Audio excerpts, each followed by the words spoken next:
Earlier this week, the Providence fire chief made a post highlighting the hard work of firefighters during the blizzard. Crews really had to trudge through the snow, getting to people who needed help in near impossible conditions. Today, we spoke to some of those brave firefighters, and they broke down that day for us. They say they had to respond to all kinds of calls, from people falling inside their homes to stop vehicles. Now, we know emergencies don't stop for bad weather, and some of those situations are often critical. But the crews say they came together to save lives. We're always trying to work together as one big team, no matter who's working, what companies they come from. It takes the entire department to work together to get all these situations rectified or fixed. And that day, we were just happy that we could come together as a firehouse and make that happen. You know, everything's tougher when there's 3 feet of snow on the ground. So dragging somebody out multiple blocks is never fun. This just made it that much worse, you know.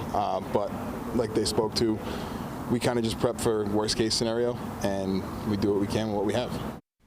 And as for that sled you see in the photos, they say it's something that's already attached to the fire trucks to use for all kinds of situations. I saw them using that on Tuesday and Wednesday too, but that day it was really their most useful tool.